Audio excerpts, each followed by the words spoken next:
Hello students, welcome to my channel Kirti's coding. C language की इस series में आपका स्वागत है। आज के इस वीडियो लेक्चर वाले जो सीरीज़ चल रहा है उस सीरीज़ में आज हम आपको 7th पैटर्न के बारे में बताने वाले हैं। तो हम देखते हैं हमारा 7th पैटर्न क्या है। तो आज का हमारा 7th पैटर्न है ये। इसको हमको आउटपुट स्क्रीन में प्रिंट करवाना है। तो हमारे पहले के जैसा 4 स्टेप वही हम फॉलो करेंगे। तो आपको अगर बेसिक कोड के बारे में जानना है तो आप पैटर्न के फर्स्ट वीडियो लेक्चर को ज़रूर देखिए। वहाँ पर लूप्स के बारे में बेसिक कोड डिटेल से बताया हुआ है और हर एक स्टेप में आपको हर एक पैटर्न में आपको 4 स्टेप्स के बारे में देखने को मिलेगा। तो आप वही 4 स्टेप को फॉलो कीजिए। तो हम स्टार्ट करते हैं। हमारा स्टेप 1 क्या है? Step number 1। तो हम लोग का स्टेप नंबर 1 क्या रहता है? उस स्टेप नंबर 1 में हम लोग क्या करते हैं? रो और कॉलम को डिफाइन करते हैं कि कितने नंबर्स ऑफ रो है एंड कितने नंबर्स ऑफ कॉलम मेरे यहीं पर है। तो ये डिफाइन करने के बाद हमको बेसिक कोड्स, यानी हम आपको बोले फर्स्ट वीडियो लेक्चर देखने, उस वीडियो लेक्चर में आपको बेसिक कोड्स मिलेंगे। तो उस बेसिक कोड्स में आपको पता चल जाएगा कि किस प्रकार से लूप चलाना है। तो हम एक बार लूप को देख लेते हैं। तो ये हमारा बेसिक कोड्स है। यहाँ पर आई को हमने रो माना है और जे को कॉलम, बट आई में हमने कहाँ तक इस रो को ले जाना है वो भी नहीं लिखा है और कॉलम को कितने दूर तक ले जाना है ये भी नहीं लिखा है। और इफ़ कंडीशन में कहाँ पर हमको स्टार प्रिंट करवाना है ये भी नहीं लिखा है। तो ये 3 चीज़ जो है कि रो कॉलम को कहाँ तक ले जाना है और ये यहाँ पर इफ़ कंडीशन में क्या लिखना है, ये हमको यही 4 स्टेप को सॉल्व करने के बाद मिलेंगे। तो फर्स्ट स्टेप से हमको पता चल जाएगा कि ये रो और कॉलम में हमने क्या लिखना है और इफ़ कंडीशन के लिए हमें और 3 स्टेप सॉल्व करने पड़ेंगे, 2, 3 एंड 4। उससे हमको इफ़ का कंडीशन आसानी से मिल जाएगा। तो चलिए हम फर्स्ट स्टेप की ओर आगे बढ़ते हैं। तो हमारा फर्स्ट स्टेप, हमने रो और कॉलम में इसको बांट लिया है। हमारे पास 9 नंबर कॉलम्स है एंड 5 नंबर ऑफ रो है। तो हमने रो और कॉलम में बांट लिया है। तो अब हम फॉर लूप में आई में लिख देंगे 5 number of rows and 9 number of column J में लिख देंगे। हमारे स्टेप 2, 3 और 4 को सॉल्व करने से हमें क्या पता चलता है कि हमको इफ़ कंडीशन में क्या लिखना है। तो स्टेप 2 की ओर हम आगे बढ़ते हैं। हमारा स्टेप 2 क्या है? स्टेप 2 है कि हमको उसको रो और कॉलम को नंबर वाइज लिखना है कि कौन से रो में यानी आई में हमारा और कौन से कॉलम यानी जे में हमारा प्रिंट हुआ है। क्या प्रिंट हुआ है? स्टार प्रिंट हुआ है। ठीक है, आप स्पेस भी काउंट कर सकते हैं बट स्टार प्रिंट हुआ है। ये हम लोग शुरू से काउंट करते आ रहे हैं तो हम स्टार ही काउंट करेंगे। ओके, तो हम लोग जिस रो और कॉलम में स्टार प्रिंट हुआ है उसको हम काउंट कर लेते हैं। तो वैसे हम लोग लिख लेते हैं। हमारा फर्स्ट में देखिए 1, 2, 3, 4, 5, 6, 7, 8 और 9 यहाँ पर स्टार प्रिंट हुआ है। फिर उसके बाद हमारा 1 में हुआ है, 2 में हुआ है, 3 में हुआ है, 4 में हुआ है, 5 छोड़ करके, देन 6 में हुआ है, 7 में, 8 में, 9 में। तो इस प्रकार से हम सारे जितने भी प्रिंट हुए हैं तो यही सेम स्ट्रक्चर स्टार का हमने यहाँ पर नंबर वाइज में बना लिया है। मतलब सेम स्ट्रक्चर यहाँ पर बन गया है। अब इसको जनरलाइज फॉर्म में हमको लाना है। तो स्टेप 3 की ओर हम आगे बढ़ते हैं जहाँ पर हम इसको जनरलाइज फॉर्म में लाएंगे। तो स्टेप 3 हमारा क्या होता है? उसको एक जनरल फॉर्म में लाना रहता है। ठीक है, तो हम ले आते हैं उसको जनरल फॉर्म में। हमारे पास स्टेप 3 ही ऐसा होता है जो थोड़ा सोचने वाला होता है, यानी हमको कहाँ कहाँ पर स्टार प्रिंट करवाना है ऐसा हमको सोचना पड़ता है। तो हम नंबर की सहायता से सोचते हैं। तो अगर हम 3 वाला सोचते हैं, 3 वाला अगर जनरलाइज फॉर्म में ले आते हैं तो हम उसकी सहायता से आगे वाला भी जनरलाइज फॉर्म में ला सकते हैं। यानी हमको जो भी प्रिंट करवाना है 3 वाले रो में हमको जो भी प्रिंट करवाना है उसमें क्या देखना है कि हमारा जो प्रिंट हो रहा है वो 3 से कम हो रहा है और 7 से ज़्यादा हो रहा है। 3 से कम और 7 से ज़्यादा। अब देखिए, मतलब 3 से कम जितने भी है उसमें प्रिंट करवा दो और 7 से ज़्यादा उस जितने भी है उसमें प्रिंट करवा दो। यानी 3 से कम में प्रिंट करवा दो।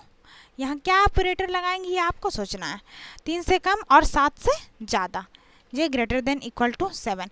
माने कोई भी ऐसा संख्या जो 3 से कम हो और 7 से ज़्यादा हो, ऐसा हो सकता है। आप सोच के देखिए, ऐसा हो सकता है कि 3 से भी कम हो और 7 से भी कम हो, तो ऐसा हो सकता है। बट 3 से कम हो और 7 से ज़्यादा हो, ऐसा कोई भी संख्या दुनिया में नहीं है कि जो 3 से कम हो और 7 से ज़्यादा हो।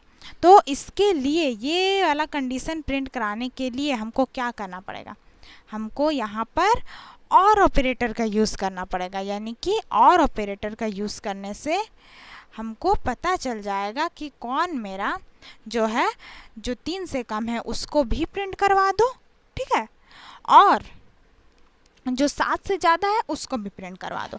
यहाँ एंड ऑपरेटर का यूज़ हम नहीं कर सकते। क्यों नहीं कर सकते? क्योंकि एंड ऑपरेटर में दोनों ही जब कंडीशन ट्रू होता है तब ही वो प्रिंट करवाता है। ध्यान से सुनिए ये बात, एंड ऑपरेटर में क्या होता है, दोनों कंडीशन जब ट्रू होता है तब ही वो स्टार को प्रिंट करता है। बट यहाँ पर दोनों में से कंडीशन, दोनों ही अपने अपने कंडीशन में यहाँ ट्रू है। यानी 3 से कम का प्रिंट करवाओ और 7 से ज़्यादा को, मतलब ऐसा कोई भी कॉमन संख्या नहीं है जो कि 3 से कम हो और 7 से ज़्यादा हो। तो इसीलिए यहाँ पर हमने एंड और ऑपरेटर का यूज़ किया है, ठीक है। और ऑपरेटर मेरा यहीं पर काम करता है। तो इसी तरह हम सारे फॉर्म को लिख लेते हैं।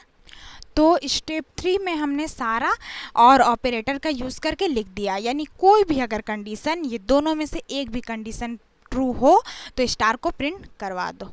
यानी कि एंड ऑपरेटर में दोनों ही ट्रू होना पड़ता है, बट और ऑपरेटर में कोई भी हो प्रिंट करवा दो। अब स्टेप 4 की ओर हम आगे बढ़ते हैं। स्टेप 4 हमारा क्या है कि हमको उसको जनरलाइज फॉर्म में लिखना है। इतने सारे कंडीशन तो हम इफ़ में नहीं लिख सकते हैं, इसीलिए हमको एक जनरलाइज फॉर्म चाहिए जो कि आई के टर्म में होना चाहिए, क्योंकि हमने यहाँ पर ओनली 2 वेरिएबल्स यूज़ किया है। तो यही 2 वेरिएबल्स को यूज़ करके हमारा स्टेप 4 बनता है। स्टेप 4 में हमको यही 2 वेरिएबल्स का यूज़ करके बनाना है। तो थोड़ा सा वीडियो को आप पॉज कीजिए और सोचिए कि स्टेप 4 में हम क्या लिख सकते हैं। यानी मेरा j less than equal to तो रहेगा, ठीक है, एंड और ऑपरेटर भी रहेगा और j greater than equal to भी रहेगा। बट यहाँ ये दो ब्लैंक स्थान है, वहाँ मेरा क्या फिल होगा ये हमको सोचना है। तो आप सोचिए, यहाँ पर मेरा आई जो है इंक्रीजिंग ऑर्डर में है और यहाँ पर डिक्रीजिंग ऑर्डर में है और यहाँ इंक्रीजिंग ऑर्डर में। तो हम क्यों ना अगर 6 माइनस आई लिख दे, यानी 6 माइनस 1 5, 6 माइनस 2 4 लिख देते हैं और यहाँ पर 4 प्लस आई लिख देते हैं, यानी 4 प्लस 1 5, 4 प्लस 2 6 ऐसे लिख देते हैं। तो मेरा यहाँ पर जनरलाइज फॉर्म में ये हम ला सकते हैं। तो वही हम करते हैं। यहाँ पर क्या करेंगे, हम 6 माइनस आई को लिखेंगे, यानी 6 माइनस आई मेरा यहाँ पर होगा और उसके बाद यहाँ पर और ऑपरेटर के बाद 4 प्लस आई। ओके, तो मेरा ये फॉर्म में आ चुका है। अब यही को हम क्या करेंगे, इफ़ कंडीशन में लिख देते हैं। चलिए और कंपाइल और रन करके देखते हैं प्रोग्राम को। आइए, तो इफ़ कंडीशन में क्या था मेरा, j less than equal to 6 minus i और ऑपरेटर लगा था और j greater than equal to क्या था, 4 प्लस आई था, ठीक है। अब हम इस प्रोग्राम को कंपाइल और रन करा के देखते हैं। तो चलिए देखते हैं। तो प्रोग्राम हमारा कंपाइल किया, नो एरर, देन रन किया। आप देख सकते हैं कि हमारा प्रोग्राम कंपाइल रन किया है और सेम वही स्ट्रक्चर प्रिंट हुआ है जो कि हमने प्रिंट कराना था। आप देख लीजिए, वही स्ट्रक्चर प्रिंट हुआ है एकदम सेम वे में। यानी कि हमने यहाँ और ऑपरेटर का यूज़ किया, यानी यहाँ पर जो भी कंडीशन हो, जो भी ट्रू हो, बट स्टार प्रिंट करवा देना है। तो आप और ऑपरेटर का भी यूज़ अच्छे से समझ चुके हैं। तो हमने वही मिला लेना है एक बार। तो देखिए, जो स्ट्रक्चर था सेम वही स्ट्रक्चर मेरा यहाँ पर प्रिंट हो चुका है। तो ये 4 स्टेप्स जो कि है, ये 4 स्टेप्स है मेरा, ये बहुत ही इंपॉर्टेंट है। इसकी सहायता से आप कोई भी पैटर्न को इजी वे से प्रिंट करवा सकते हैं। सेम लूप लगा रहे हैं हम, बस इफ़ का कंडीशन हम चेंज कर रहे हैं।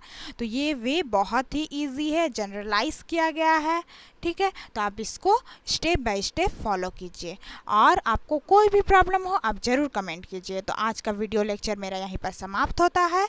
अगले वीडियो लेक्चर में हम आपको 8th नंबर पैटर्न के बारे में में बताएंगे। ओके, तो आप हमारे चैनल को लाइक कीजिए, सब्सक्राइब कीजिए एंड बेल आइकन को क्लिक कीजिए ताकि हर वीडियो का नोटिफिकेशन आपको मिलता रहे।